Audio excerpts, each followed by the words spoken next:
last 8 years. When he was a child, his doctors worried that that Brandon Rawlings would never walk or talk, let alone graduate from high school or college.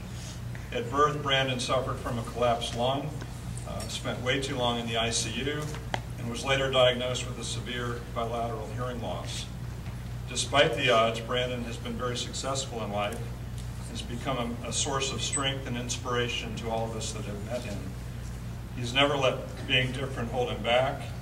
He attributes his family's unwavering support and willingness to fight through these debilitations as the reason for his determination, his unwavering can-do attitude, and a belief that truly anything is possible. Brandon first came to CNI. I first met him in 2002 when his hearing unfortunately became significantly worse, prompting him to receive his first cochlear implant. It was with the help of the cochlear implant that Brandon was able to participate in Colorado's Leaders Challenge program, earn good grades, play high school football, participate in a lot of different extracurricular activities. He also attended the first CNI Cochlear Kids Camp in 2002, and along with his parents and his sister Brianna, they've become a real sort of an icon at the camp. They were always there, always supporting it, always helping out with it. It was a camp that Brandon met some of his closest friends, who ultimately formed a real network of support. While in college, Brandon continued to come to camp, now as a volunteer, again helping families, mentoring the younger kids, and serving as a model of success for children who were struggling with the same issues that he had struggled with his hearing loss early on. Brandon is now a graduate of the University of Colorado, actually has a job, good job, working as a distributor for a leading global nutrition company. And then last November, Brandon received his second cochlear implant, which has helped him both personally and professionally.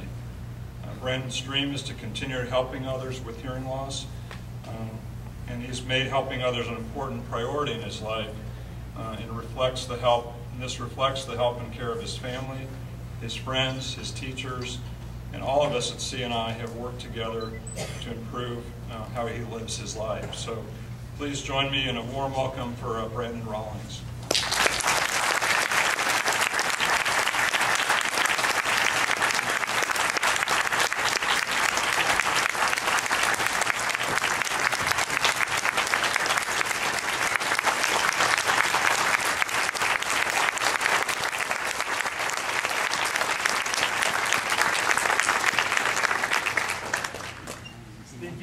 Also for the kind words. I'm very humbled to receive this award tonight, especially in the presence of Representative Cindy A. Creek children and my fellow recipients. I admire you all, and I consider you an inspiration to all of us, myself included. I wish you all the best. Congratulations, guys. I also need to give credit to Dr. David Kelso tonight as well. Dr. Kelso not only performed cochlear implant surgeries and wished us well, he relied the community of support was needed for the family with cochlear implants. So he founded the CNI Cochlear Kids Camp, and the first one was held in 2001, I believe. Under the recommendation from my audiologist, Allison Beaver, my family and I attended the second camp in 2002. At the time, I was 15 years old, and I had just received my first implant a few months prior. I have to admit, I thought camp was going to be dorky. But since it was held in the middle of September, that would mean that I would miss a couple of days of school, so I didn't mind that at all. However, when we left that camp, my family and I had finally found the support that we needed for 15 long years. I have now lifelong friends, because I attended that camp. I aged out of the camp when I graduated high school. However, I realized that by going back as a volunteer, I can get back to the CNI program, and I'm very proud to say that this year will be my 5th year as a volunteer.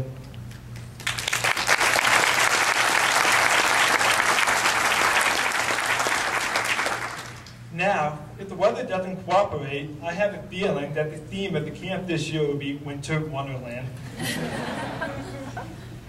The fact is, I'm always amazed every time at that camp I see a young kid with a cochlear implant, and the look on their faces when they realize they're not alone in this fight, and that they too can reach for their dreams and be successful in life.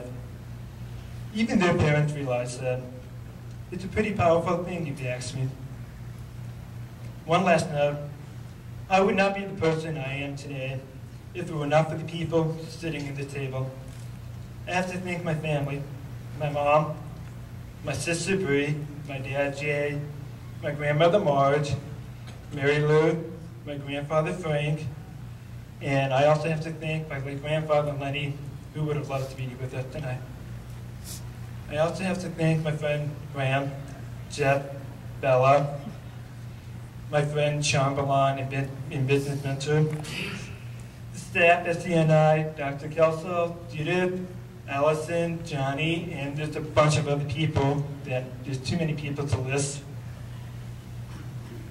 But I have to thank you guys for sticking with me and believing in me. I am absolutely fortunate to be surrounded by wonderful and loving people. God bless you all. Thank you, everybody.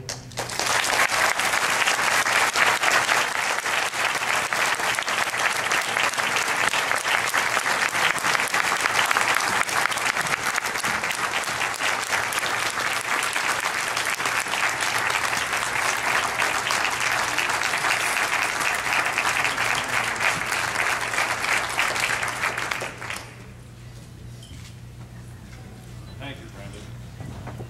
Another inspiring